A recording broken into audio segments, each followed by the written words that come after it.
우라 반갑습니다 물린이들. 되게 왠지 오랜만에 이렇게 영상을 찍는 기분입니다. 일단 이제 여러분이 이 영상을 볼 때는 시험이 끝난 다음 주겠죠.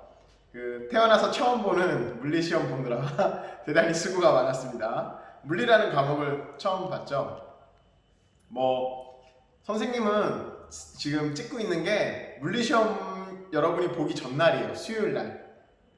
물리 시험을 보고 나면은 선생님이 이제 여러분 거 채점하느라고 바쁠 거거든요. 계속 채점할 거야. 그래서 시간이 없을 것 같아가지고 물리 시험 보기 전에 지금 이제 남아서 찍고 있습니다. 오늘은 수요일입니다. 그래서 내일 여러분이 이제 물리 시험을 생애 첫 물리 시험을 볼 텐데 어떻게 볼까 굉장히 기대도 되고 걱정도 되고, 수행평가 때 한번 선생님이 깜짝 놀란 경험이 있어서 시험 문제를 쉽게 낸다고 됐는데 과연 여러분이 잘 봤을지, 여러분이 느끼는 난이도는 어땠을지 참 궁금합니다. 이 수업이 나갈 때쯤이면 다 정해져 있겠죠. 네, 선생님 열심히 채점을 하고 있을 것 같고, 시험 결과에 대해서 그래도 공부한 만큼 나왔다 이런 사람도 있을 거고, 난 물리 진짜 소질이 없나 보다 이런 사람도 있을 거고, 실수를 해서 안타까운 사람도 있을 겁니다. 근데 선생님이 여러분한테 해주고 싶은 말은 물리뿐만이 아니라 선생님이 물리 선생님이니까 물리로 얘기를 해봅시다. 물리 시험 못 봤다고 큰일 나는 거 없어요. 그리고 물리 좀 못해도 여러분 인생에 아무 문제 없습니다. 그리고 여러분 주눅 들 필요도 없어요. 항상 그런 친구들이 있어. 이런 거지. 나 물리가 너무 재밌어. 수업 시간에 대답도 열심히 하고 그랬는데, 선생님한테 질문도 하고 그랬는데 성적이 잘 안 나왔어. 그래서 스스로 이렇게 좀 위축되는 물린이들이 있어요, 항상. 근데 전혀 그럴 필요 없어요. 선생님은 일단 여러분의 성적을 눈여겨보지 않습니다. 알게 모르게 선생님도 이제 그런 선입견이 생길까봐, 누구 물리 시험 잘 보네? 누구 못 보네? 이런 생각이 들까봐 일단 여러분의 성적을 눈여겨보지 않아요. 선생님은 그냥 평균만 관심이 있어요. 내가 내 시험에 평균이 어땠나, 애들한테 어려웠나 쉬웠나, 그것만 관심이 있지, 여러분 물린이들 개개인의 물리 점수에는 전혀 관심이 없습니다. 선생님은 수업 시간에 물리를 재밌어하고, 또 선생님 재미없는 얘기해도 리액션 잘 해주고 대답 잘 해주고, 그리고 평소에 이렇게 궁금한 거 있으면 잘 물어보고, 이런 친구가 좋아요. 그 사람이, 그 물린이가 물리를 잘하고 못하고는 중요하지 않아. 선생님한테 약간 이런 거 같아. 누가 나한테 춤을 못 춘다고 뭐라고 하지 않잖아요. 그리고 스스로, 여러분 예를 들어 춤을 못 추는 사람도 있지, 잘 추는 사람도 있고. 춤을 못 추는 사람이 춤 못 추는 것 때문에 주눅 들지 않잖아요. 노래 못하는 사람이, 물론 춤을 추는 시간이 되면 그때는 조금 위축될 수 있겠지. 근데 노래를 못한다고 해서 내가 평소에 이렇게 자존감이 떨어지고 그러진 않잖아. 그쵸? 공부도 똑같은 거야. 운동 잘하고 못하는 사람이 있듯이, 노래 잘하고 못하는 사람이 있듯이, 공부도, 물리도 잘하는 사람이 있고 못하는 사람이 있어. 이건 그냥 그 사람이 거기에 좀 재능이 있을 수 있는 거죠. 그런 거는 여러분이 할 수 있는 수많은 것들 중에 하나일 뿐이에요, 공부도. 근데 학교라는 곳은 이상하게도 공부를 못하면 자존감을 떨어지게끔 만드는 그런 이상한 장소잖아. 전혀 그럴 필요 없어요. 여러분 공부 못해도 사회 나가서 성공한 사람 쓰고 셌어요. 공부 잘해서 성공하는 사람이랑 비슷한 비율로 다 많아요. 운동 잘해서 성공하는 사람, 노래 잘해서 성공하는 사람, 춤 잘 춰서 성공하는 사람, 인간성 좋아서 성공하는 사람, 다 여러분 나름대로의 다 재능이 있어. 공부도 그냥 그 중에 하나예요. 너네가 운동 못한다고 주눅들 필요 없듯이 공부 못한다고 주눅들 필요 전혀 없습니다. 물리 못한다고 주눅들 필요 당연히 없고요. 그러니까 괜히 첫 시험 보고 나서 물리 나 성적 10 몇 점인데 물리 선생님 볼 낯이 없다 고개 숙이고 그렇게 안 해도 돼! 나는 그런 여러분의 성적을 전혀 기억하지 않습니다. 그럴 필요도 없고, 그 사람이 나는 오히려 물리가 100점인데 수업 시간에 선생님 얘기 하나도 안 듣고 혼자 공부해서 물리 100점 먹고 있는 사람, 난 그런 사람은 싫어요. 그런 사람보다 수업 시간에 수업 열심히 듣고 선생님한테 이렇게 상갈게 대하고 대답도 잘하고 그랬는데 물리 12점 맞았어. 12점보다 나쁜 7점 맞았어. 나는 그래도 그런 친구가 훨씬 좋아요. 선생님은 그렇게 생각해. 그러니까 괜히 그런 걸로 위축될 필요 없습니다. 여러분이 가질 수 있는 수많은 재능 중에 공부도 그냥 하나일 뿐이에요. 괜히 그런 성적 안 나왔다고 좌절할 필요 없고. 근데 중요한 건 하나 있어. 선생님이 시험 전에도 얘기했지만 시험을 준비하는 자세, 그거는 선생님은 중요하다고 생각해요. 여러분이 학교 다니면서 이 시험 기간에 내가 공부를 많이 했건 안 했건 쿨한 척해도 나 뭐 시험 필요 없어 쿨한 척해도 사실 이렇게 스트레스는 다 받잖아요. 받아. 근데 그 시험을 통해서 여러분이 학교 다닐 때 얻어야 되는 거는 그 좋은 시험 성적이 아니고 1등급, 2등급 이런 성적이 아니고 그 시험을 준비하는 과정에서의 자세. 우리 반 애가 시험 기간에 물어봤어. 뭐라 그랬더라? 시험 준비하는 거 너무 싫어요. 막 그러던데, 너네 전교생 붙잡고 물어봐봐. 시험 준비하는 거 좋은 사람 있나? 아무도 없어요. 공부하는 거 좋은 사람 있나? 찾아봐요. 없어요. 선생님 얘기했잖아. 학교 다닐 때 전국 3등 있었는데 걔도 공부하는 거 싫어해.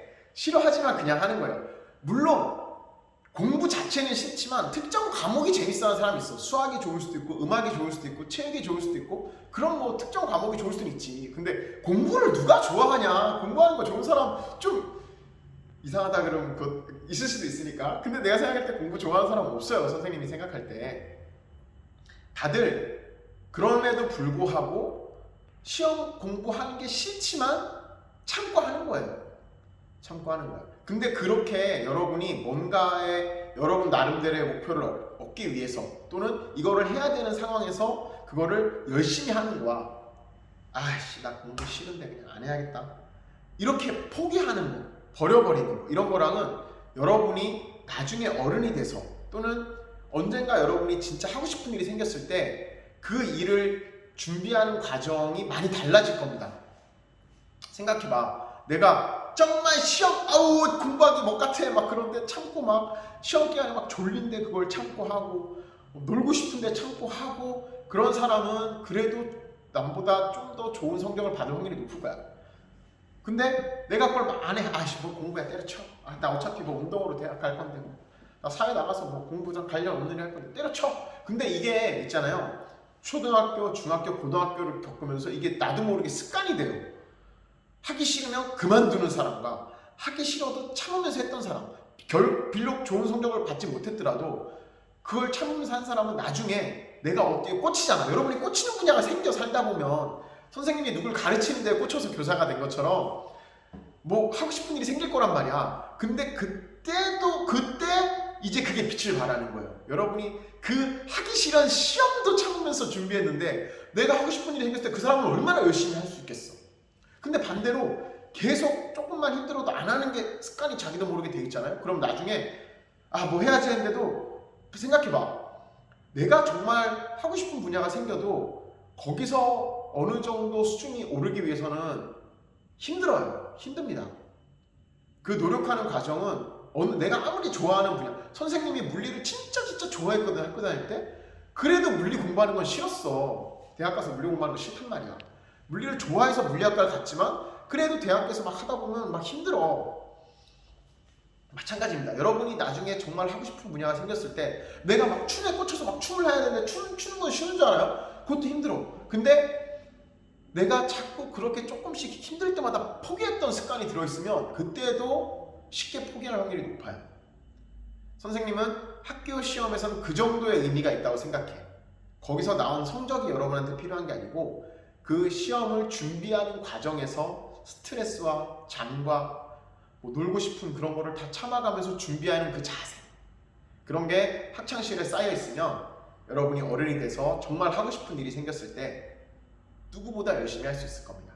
그런 자세를 기르길 바래요. 여러분이 성적이 아니라 그런 자세. 어쨌건 수고했습니다. 네, 이 선생님이 이 방송이 나갈 때, 이 수업 영상이 나갈 때 여러분이 시험에 대해서 선생님을 원망할지, 그래도 물리시험 괜찮았어요 라고 말할지 참 어떨지 걱정이 되는데, 뭐 물리시험 또 어려웠다면 미안하게 생각하고 선생님 시청하면서 물리 일주일에 2시간만 배우는 게 이 정도 효과구나 라는 걸 깨달으면서 정말 기말고사는 훨씬 쉽게 내겠죠. 근데 생각한 거 평균 선생님 예상 평균 한 50점 생각했는데 50점 정도 나왔어. 이 정도 내면은 애들이 그렇게 뭐 할만해 하는구나 이렇게 생각하고 기말도 그 정도 난이도에 맞추겠죠.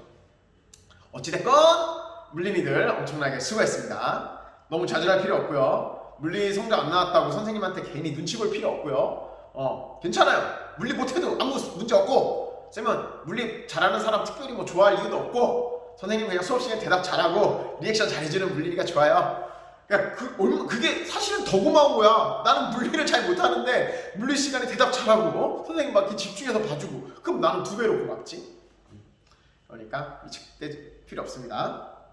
자, 그리고 이제 시험이 끝났는데 선생님이 공지를 할 게 있어요. 뭐 그 지난주에 월요일날 수업이 들었던 반들은 선생님이 공지를 미리 해줬는데, 여러분 다음 주에 등교하면 수행평가를 또 봐야 돼. 시험 끝나자마자 수행 얘기하니까 굉장히 미안합니다. 근데 여러분이 등교를 퐁당퐁당하기 때문에, 여러분 그거 알아요? 여러분 시험 보기 전까지 3주만 등교하면 시험이야. 맞을걸?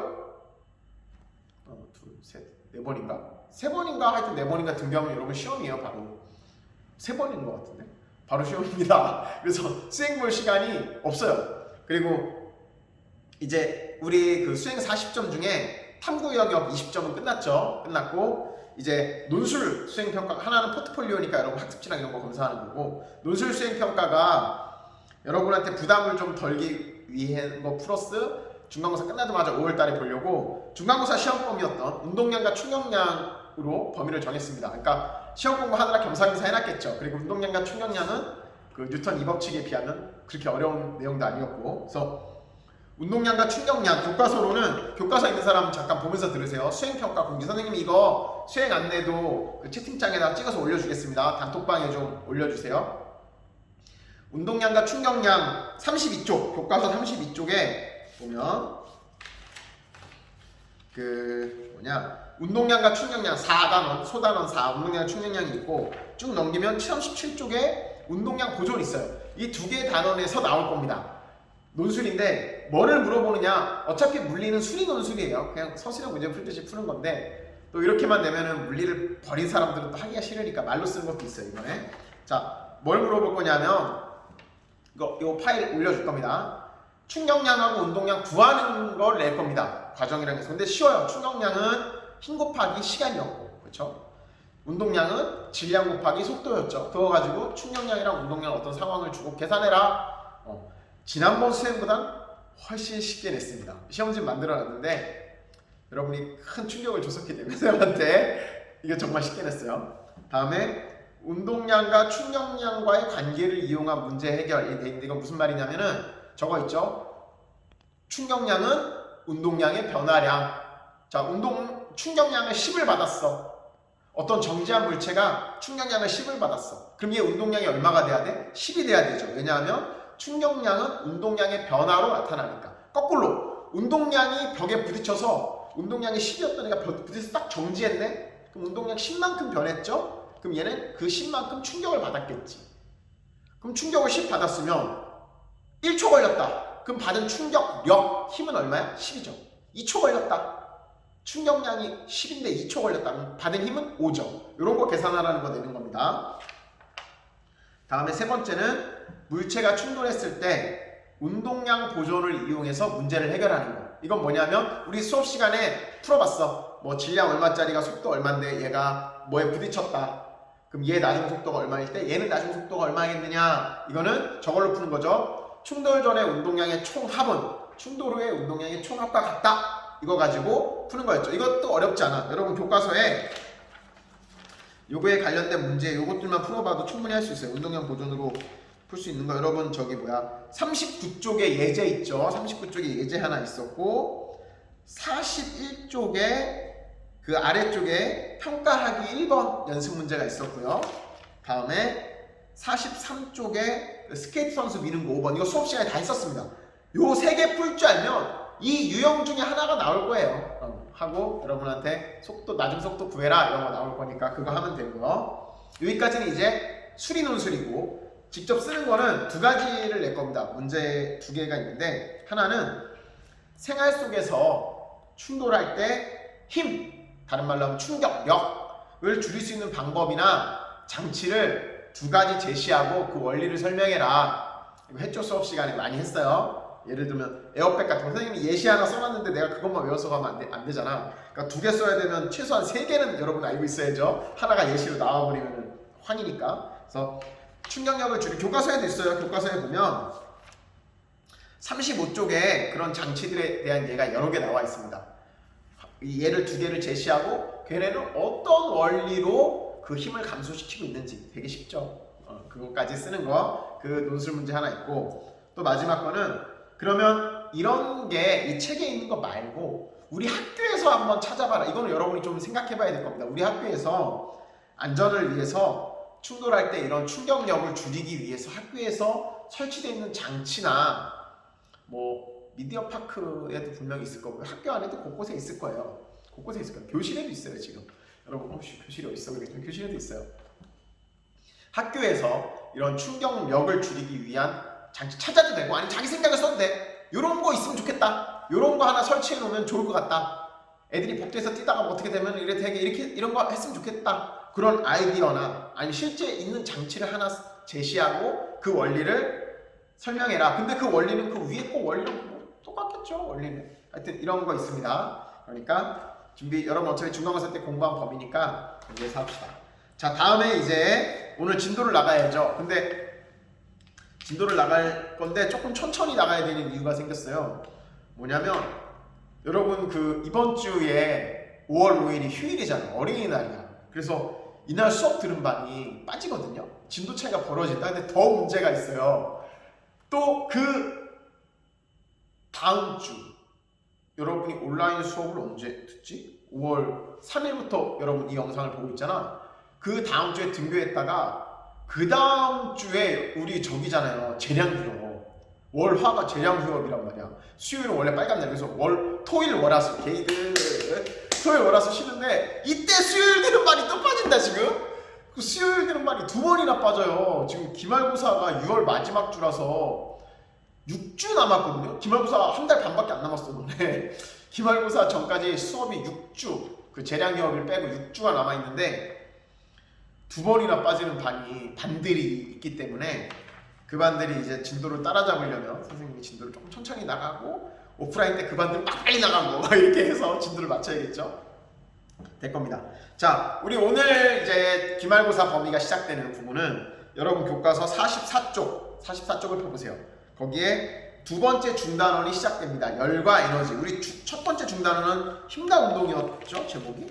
힘과 운동이었고 두 번째 중단원 열과 에너지 중에 첫 번째 소단원이 역학적 에너지와 보존이라는 걸 배울 겁니다. 이 역학적 에너지 보존은 여러분이 중학교 때도 한번 배웠었고 1학년 때도 살짝 등장했었습니다. 과학책에. 지금은 물리 시간에 조금 더 깊이 이제 숫자를 넣어서 계산하는 방법을 배울 텐데 내용 자체는 여러분이 중학교 때도 한번 다뤘던 거고 중학교 때 이런 말 배웠어요. 역학적 에너지 안에 운동 에너지랑 위치 에너지 이런 거 배웠었죠. 그거를 조금 더 깊이 있게 배울 겁니다. 그래서 선생님이 또 하고 싶은 얘기는 이 역학적 에너지라는 것도 중학교 때도 나왔고 고등학교 1학년 때도 나왔었거든.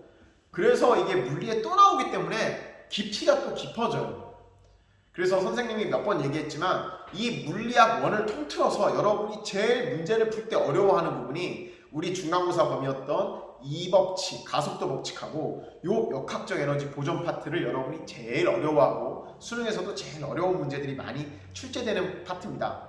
그래서 이 부분이 아마 기말고사 때 또 여러분을 괴롭힐 거예요. 여러분 문제집 풀면서 가속도 법칙 관련된 문제들 되게 안 풀어줬었죠.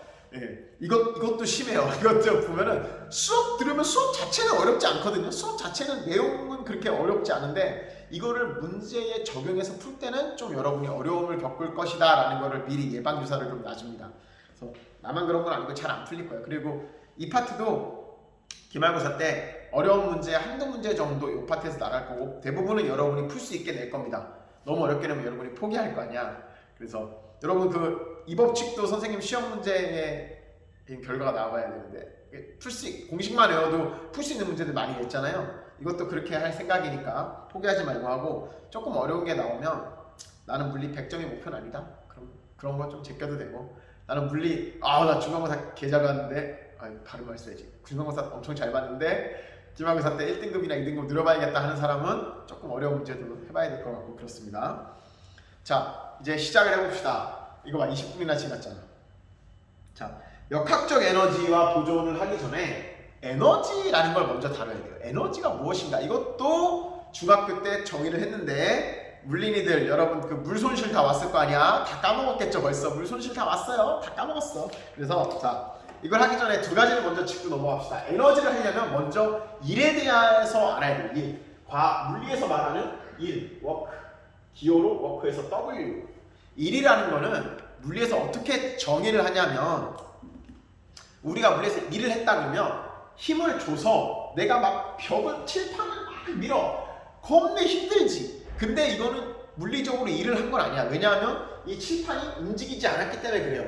내가 힘을 줬을 때 그 물체가 움직였으면 물리에서 일을 했다라고 표현해요. 내가 힘을 준 방향으로 물체가 움직였을 때. 그래서 내가 10N으로 당겨가지고 얘가 1m를 움직이면은 나는 얼마만큼 일을 했다라고 정의를 하냐면 10 곱하기 1에서 10만큼의 일을 했다라고 정의해요. 그래서 과학에서 말하는, 물리에서 말하는 일의 정의는 힘을 줘서 얼마만큼의 내가 이걸 곱하기로 쓰면 사실 이게 물리학 원 수준에서 만든 건데 조금 깊이 가면 이게 점을 찍어야 돼. 곱하기랑 조금 달라서 그래요. 외적과 내적 이런 벡터 나중에 3학년 되면 배우는 것들. 자, 어쨌건 우리는 그냥 물리학 수준에서 힘 곱하기 거리 10N으로 2m 끌었어. 그럼 당연히 아까보다 1, 2배로 많이 했죠. 2m. 자, 이렇게 되는 거야. 근데 중요한 거는 내가 힘을 준 방향으로 움직인 거리를 계산해야 돼. 내가 만약에 1로 당겼어. 이게 60도야. 그러면 내가 이렇게 이런 거지. 물체에다가 밧줄 어깨에 메고 이렇게 가는 상황이야. 밧줄을 1로 당기고 있는데 물체는 질질질 끌려오지. 왜냐하면 얘가 훌쩍 들릴 만큼의 힘의 세기가 아니기 때문에 땅에는 붙어 있어. 근데 이때 여러분 이거는 예전에 그 힘의 분해 이런 거 중학교 때 잠깐 나왔는데 요거는 지금 당장은 필요 없어요. 자, 얘가 앞으로 움직였기 때문에 1로 2m를 갔기 때문에 내가 곱할 때는 그 움직인 방향으로 준 힘만 따져야 돼. 내가 힘을 줬지만 그 중에 실제로 얘를 당기는 데 쓰는 거는 삼각함수 배웠나? 1학년 때 배우지 않아요? 코사인 60도 2분의 1이잖아. 이런 거 그거 물어보진 않으니까 걱정하지 마세요. 실제로 얘는 5N만 이쪽으로 쓰였고 여기 5루트 3은 1대1 대 루트 3이니까 선생님 머리 아파요. 미안. 잊어버려도 돼요. 자, 이런 경우에는 이 운동 방향으로 가해준 힘 이 두 개는 같은 방향 소문만 따집니다. 이 힘 방향으로 움직인 거리 또는 움직인 방향으로 가해진 힘의 크기 두 개를 곱한 걸 우리가 1이라고 정의했었어요. 중학교 때. 난 잘 알아. 중학교에서도 다음에 가르쳐봤거든. 자, 어찌됐건 과학에서 말하는, 물리에서 말하는 일이라는 거는 힘과 이동 거리, 힘을 줘서 얼마큼 움직였느냐. 그때 내가 해준 그 양을 일이라고 하고 일의 단위를 우리가 뭐라고 했었냐면 일의 단위 이미 배웠어. 줄 아저씨 아니죠? 줄 아저씨가 줄 아저씨를 기리기 위해서 자, 힘 복수 한번 해보자. 힘의 단위는 뭐예요? 뉴턴. 이거 여러분 자꾸 기호랑 단위랑 헷갈리던데 기호는 그냥 말로 쓰기 귀찮아서 줄여서 표현하는 거예요. 일은 W, 힘은 F, 움직인 거리는 Shift에서 S 이런 건 기호고 요 선생님이 이렇게 표시한 건 단위, 영어로 디멘션, 차원이라고도 부르는데 단위. 자, 그럼 길이의 단위는 미터. 그래서 원래는 이 단위가 일의 단위가 뉴턴 미터거든요. 근데 그냥 이걸 하나로 줄여서 선생님이 볼 땐 굳이 안 줄여도 되는데 이 정도 길이는 끝이. 얼마나 쉬워. 알파벳도 순서대로 L, N, N 순서대로인데 여기도 쉬운데 그냥 뉴턴 미터 이렇게 하지 줄여서 굳이 줄이라고 부릅니다. 자, 그래서 E는 이렇게 정의가 되는데 자, 에너지라는 게 무엇이냐. 에너지의 정의도 여러분 중학교 때도 배우고 1학년 때도 배웠던 것 같은데 자, 에너지는 이렇게 정의해요. 어떤 물체가 가지고 있는 에너지. 예를 들어 이런 거야. 내가 선생님이 이게 이제 벽돌입니다. 파란색 벽돌을 올렸어요. 자, 올렸어. 그러면 내가 얘를 끌어올리기 위해서 일을 해줬죠. 자, 내가 선생님이 얘를 끌어올릴 때 얘가 만약에 1kg짜리라고 합시다. 1kg짜리면 얘가 받는 중력은 10N이잖아요. 10N. 그럼 내가 이걸 들려면 최소한 10N의 힘은 줘야지 얘가 들렸겠지. 그래서 내가 가속은 안 시키고 그냥 딱 간신히 중력이랑 쌤쌤에서 10N으로 얘를 끌어당겼어요. 끌어당겨서 1m를 끌어올렸다? 그럼 내가 한 일은 얼마게? 10N으로 1m 끌어당겼으면 내가 한 일은 10줄이죠. 10줄이에요. 자, 그 10줄이 어디 갔냐는 거야. 어디 누가 먹었어? 돈을 잃은 놈 있으면 딴 놈이 있을 거고, 그쵸? 그런 게 망고 진리잖아. 내가 일을 해줬어. 내가 일을 했어. 내가 한 일 어디로 갈게? 어디로 갔냐? 여기에 저장돼 있어요. 그걸 어떻게 알 수 있냐? 내가 이제 얘를 놓으면 어떤 일이 벌어져? 얘가 팍 떨어지면서 만약에 이 아래에 압정이 있었다면 떨어지면서 얘가 팍 해서 압정을 받겠지. 뭐 유리가 있으면 유리를 깨겠지. 이런 식으로 다시 얘가 일을 할 수 있어. 떨어져서 이 압정을 이만큼 밀어낼 수 있고 뭐 캔을 채워뜨릴 수 있고 그렇게 얘가 다시 일을 해낼 수 있어. 마치 우리가 저금통에 저금하듯이 내가 해준 일이 얘한테 저장이 돼 있다가 그게 발현이 되면 얘가 새로운 일을 해낼 수 있죠. 이때 내가 해준 일이 얘한테 저장되어 있는 이 형태, 보이지 않는, 눈에 보이지 않는 눈이 상상하기가 좀 쉽지 않다. 이게 눈에 보이면 상상이 쉬운데 눈에 안 보이면 조금 어려워서. 자, 에너지는 눈에 안 보여. 내가 해준 일이 어디 가지 않고 여기 지금 저장돼 있어. 그 저장된 일의 형태를 우리가 에너지라고 불러요. 에너지는 일을 할 수 있는 능력이라고 불러요.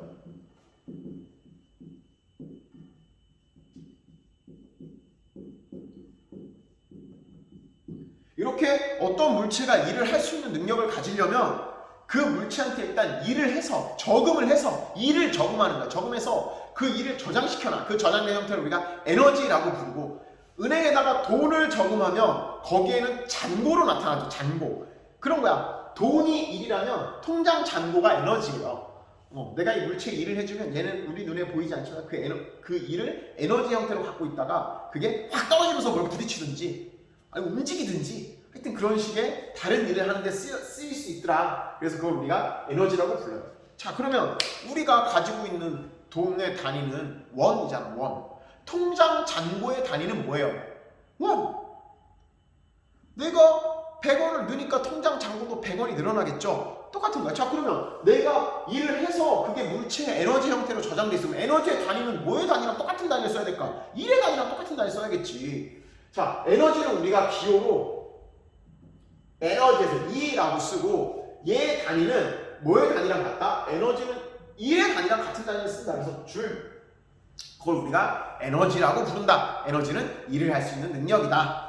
자, 내가 얘를 들어올리면서 일을 하면은 얘는 떨어지면서 물체를 다시 찌그러뜨리거나 받거나 할 수 있는 일을 할 수 있고 그때 내가 해준 일이 얘한테 저장된 형태를 우리가 에너지라고 부른다. 일하고 에너지는 얼마든지 왔다리 갔다리 할 수 있다. 그걸 우리가 여기 나와있는 일 에너지 정리라고 합니다. 일을 해준 만큼 에너지가 늘어나고 반대로 얘가 에너지가 100이 있는데 일을 10만큼 했네? 그럼 얘 에너지는 얼마나 남았게? 90! 이 에너지가 100이 있는데 일을 50만큼 했네? 그럼 얘 에너지 얼마나 남게? 50! 일하고 에너지 이렇게 서로 왔다 갔다 하더라. 그걸 일 에너지 정리라고 불러요. 어려운 얘기 아니죠? 자, 쉽고. 다음에 이제 일하고 에너지 단위까지 기억할 줄. 자, 이제 중요한 얘기를 좀 해봅시다. 자, 그럼 이 에너지에 여러 가지 형태의 에너지들이 있을 거예요. 에너지라는 건 우리가 그냥 이해하기 쉽게 뭐 불을 폈어. 그럼 걔가 갖고 있는 에너지가 뜨겁잖아. 이게 열의 형태로 발산돼요. 이걸 우리가 열 에너지라고 불러요. 열 에너지. 또 뭐 있나? 여러 가지 에너지가 있어. 열 에너지 말고도 뭐 건전지 안에 들어있는 화학 에너지라고 부르고 태양이 갖고 있는 태양 에너지라는 표현도 쓰고 그런 에너지 형태 중에서 물리에서 대표적인 에너지에 대해서 두 가지 유형을 지금 배울 겁니다. 하나는 에너지인데 에너지는 여러 가지 형태가 있는데 우리는 두 가지 형태의 에너지를 지금부터 배울 거예요. 하나는 운동 에너지. 또 하나는 여러분이 중학교 때 운동 에너지나 세트를 배웠던 게 뭐지? 위치 에너지. 근데 이거를 위치 에너지는 위치 에너지라고 틀린 건 아닌데 용어를 조금 그럴싸하게 바꿔서 포텐셜 에너지라고 합시다. 우리 책에 있는 용어대로 할게요. 포텐셜 에너지. 우리가 위치 에너지라고 불렀던 그거의 용어가 조금 더 포괄적으로 표현하면서 이제 포텐셜 에너지라고 정의를 할게요. 자, 운동 에너지는 뭐냐면 운동하고 있는 물체도 분명히 에너지가 있어. 내가 막 뛰어가다가 어디 꽉 부딪히면 그 물체를 밀어낼 수 있잖아. 물체를 밀었다. 힘을 줘서 움직였다. 그러면 일을 한 거지. 일. 아까 일이 뭐였죠? 일은 힘 곱하기 거리였잖아. 운동하던 물체 자동차가 꽉 부딪혀서 여기 있던 그 만약에 뭐 벽에 부딪혀서 벽돌이 날아갔어. 벽돌이 힘을 받아서 10m 날아갔어. 그럼 일을 한 거지, 벽돌에다가. 그러면 얘가 일을 했으니까 그 전에 이 일을 할 수 있는 능력을 갖고 있었잖아. 즉 에너지를 갖고 있었지. 운동하는 물체가 가지고 있는 그 에너지의 양을 우리가 운동 에너지라고 하는데, 이 운동 에너지를 어떻게 식으로 표현할 거냐, 이제 그걸 해봅시다. 자, 이게 조금 헷갈리는 게, 우리가 지난번 중간고사 때 범위 때 배웠던 운동량하고 조금 헷갈렸어. 운동량하고 좀 달라요. 자, 운동 에너지를 어떻게 표현할까? 대충 생각할 땐 이거야. 당연히 무거운 애가 에너지를 많이 갖고 있겠지. 빠른 애가 에너지를 많이 갖고 있지. 그럼 운동량하고 뭔가 굉장히 비슷할 것 같은데 달라요. 자, 이걸 어떻게, 참 보면은 이 대단한 사람들 참 많아요. 대단한 사람들 참 많아. 자, 선생님이 얘기했지만 물리학자들은 이론 물리학자들이 하는 건 이거예요. 우리가 기존에 나와 있던 그 식을 가지고 식을 자꾸 변형시켜 본다 그랬잖아요. 변형시켜 가지고 새로운 이렇게 항이 나왔을 때 이게 뭔가 특별한 의미를 가지나? 가져. 그럼 걔를 새로운 이제 뭐 용어로 정의를 해주는 거야. 자, 운동 에너지 이런 상황을 생각해 봅시다. 자, 어떤 물체에 힘을 가해서, 자, F라는 힘을 가해서 얘가 여기까지 왔어. 그럼 이 거리가 S야. 그러면 내가 해준 일은 힘 곱하기 거리로 정의된다 그랬죠. 그렇죠? 그리고 내가 해준 일만큼 이 물체의 에너지가 증가하지. 그게 아까 얘기했던 거야. 해준 일만큼 에너지는 늘어나고, 이 물체가 일을 해버리면 그만큼 갖고 있는 에너지는 줄어든다 그랬죠. 그럼 내가 얘한테 땡겨서 일을 해줬으니까 그게 얘한테 에너지 형태로 저장돼 있을 거 아니야. 근데 그 일 덕분에 얘는 움직이게 됐죠. 그렇죠? 움직이게 됐어요. 자, 얘가 처음 속도를 V0라고 하고 나중에 빨라졌겠지. 이거를 V라고 해봅시다. 그러면 우리가 알고 있는 식으로 참 변환을 한번 해볼게. F는 이 법칙, F는 MA. 그렇지, F는 MA. 자, 얘를 그냥 F 대신에 MA로 바꿔. 이렇게 되겠죠. 자, 근데 이 가로를 풀면, 자, 물리니를 위해서 친절하게 갑시다. 자, 여기다 할게요. 자, 요거를 그대로 풀어볼게. M, A, S. 이게 내가 해준 일이야. 그런데 이게 좀 거슬려. AS. 여러분, 저걸 보니까 생각나는 식이 있다면 여러분은 이제 시험을 통해서 한 단계 업그레이드가 된 거예요. AS라는 항이 들어가는 식. 자, 등가속도 직선, 우리끼리의 약속. 등가속도 직선 운동 3번식. 3번식이 뭐야? 3번식. 중요한 거야. 자, 3번식. 우리끼리 부른 3번. 뭐였지? EAS는 V제곱 마이너스 V제곱의 제곱. 여기서 AS는 넘기면 2분의 1 곱하기 V제곱 마이너스 V제곱의 제곱이겠네. 그쵸? 걔를 여기다가 쏙 집어넣는 거야. 선생님 왜 굳이? 그러게 왜 굳이 집어넣는지 모르겠지만 물리학자들이 이렇게 하는 거야. 자, 여기다 집어넣으면 이게 이렇게 된다? 자, 써줄게. M 곱하기 2분의 1 곱하기 V 제곱 여기다가 쓰면 안 되지. 큰일 나요. 이렇게. 자, V 제곱의 제곱. 자, 쌤이 이거 정리해 볼게요. 이렇게 되지. 2분의 1 M V 제곱 마이너스 2분의 1 M V 제곱의 제곱. 우와! 자, 내가 일을 해줬어. 힘을 줘서 F라는 힘을 줘서 S만큼 움직였는데 이 F 대신 MA를 놓고 이 MAS에서 AS를 요 식으로 바꿨더니 이게 뭐냐면 내가 해준 일이 이 두 개의 항의 차이로 나타나네. 자, 내가 해준 일은 그 물체에 뭐로 저장돼? 에너지로 저장되잖아. 에너지. 근데 이거 봐봐. 얘는 낮은 속도야, 낮은 속도. 얘는 처음 속도가 들어갔잖아. 그럼 이걸 이렇게 정의할 수 있지. 나중 에너지에서 처음 에너지를 뺀 거야. 왜냐면 얘네 둘은 에너지일 수밖에 없어. 일은 에너지로 변환되니까. 그치? 근데 얘가 움직이는 정도가 변했잖아. 물체가, 운동하는 물체가 가지게 되는 걸 우리가 운동 에너지라고 정의할 건데, 우리가 일을 해줌으로 인해서 얘 운동 에너지가 변했어. 근데 실을 보니까 어떻게 변했냐면 여기서 이거 뺀 만큼 변했어. 즉 이거를 우리가 나중 운동 에너지라고 부르고 얘를 처음 운동 에너지라고 부를 수 있겠죠. 나중 속도가 들어왔으니까 나중 운동 에너지를 보고 얘가 처음 운동 에너지다. 즉 일을 해줄 만큼 운동 에너지가 변했네. 아, 그러면 운동하는 물체의 에너지는 이렇게 정의를 해야겠구나 라는 걸 알 수 있죠. 자, 운동 에너지는 질량 M인 물체가 속도 V로 운동할 때 걔가 가지는 에너지는 이 과정을 겪어서, 이 과정을 통해서 2분의 1 mv 제곱으로 나타난다는 걸 우리가 알아냈어. 이거를 운동 에너지라고 정의한 거야. 이 교과서에는 이런 과정이 안 나와 있어요. 그냥 운동 에너지는 2분의 1 mv 제곱이다 외워라 이렇게 돼 있는데, 2분의 1 mv 제곱인 이유를 뭐 원래는 좀 이렇게 대학 가면 다르게 해요. 2n분의 p제곱 뭐 에너지의 정의가 뭐 그런 걸로 나오는데, 그거 말고 그냥 우리 물리 원 수준으로 하면은 요 정도로 설명할 수가 있을 것 같아요. 아, 쌤, 이거 뭐 머리 아파요. 됐어. 자, 잊어버려도 돼. 자, 여러분이 기억해야 되는 거, 자, 다 필요 없고, 이거는 수업이니까 쌤이 해준 거고, 여러분 저것만 기억하면 됩니다. 운동 에너지는 2분의 1 mv 제곱이다.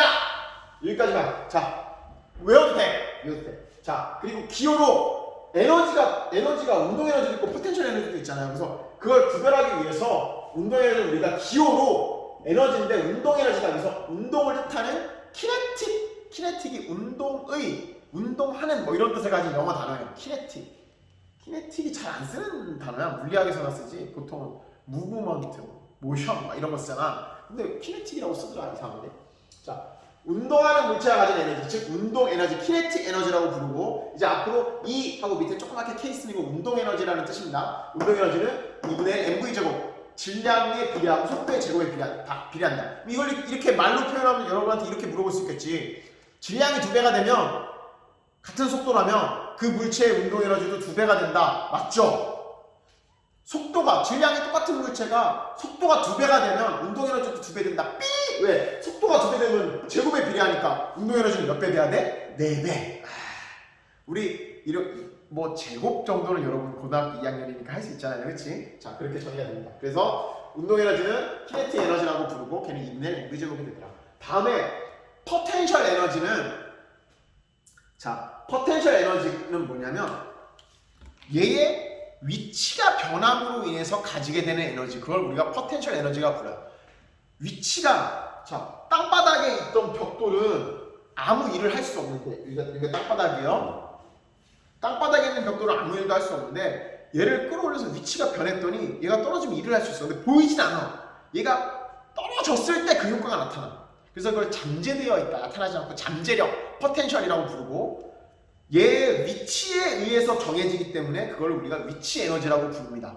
근데 이 포텐셜 에너지는 종류가 굉장히 많은데, 우리 물리원에서 2가지 포텐셜 에너지를 배울 거예요. 2가지 포텐셜 에너지. 2가지 포텐셜 에너지를 배울 건데, 이거는 다음 시간에 이어서 합시다. 이번 시간에는 처음에 선생님 그 시험 너무 좌절하지 말라는 얘기 해줬었고, 그 다음에 여러분 수행평가 얘기 까먹지만, 여러분 지금 당장 기억해야 되는 건 수행평가야. 다음 주에 학교 와서 여러분 화, 수, 목 중에 들은 첫 물리 시간에 봅니다. 왜 화, 수, 목이냐? 어떤 반은 월화 들었고 어떤 반은 목금 들은 반이 있어서 그래. 어쩔 수가 없어.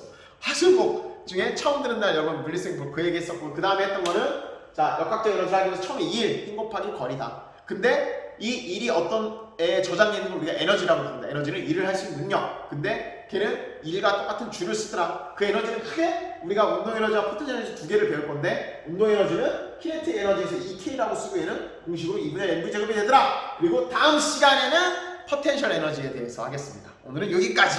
자, 선생님 이어서 계속 찍을 거지만 여러분 다음 시간에 봅시다. 자, 수고했습니다. 일단 끊겠습니다. 물봐. 수행 준비하세요.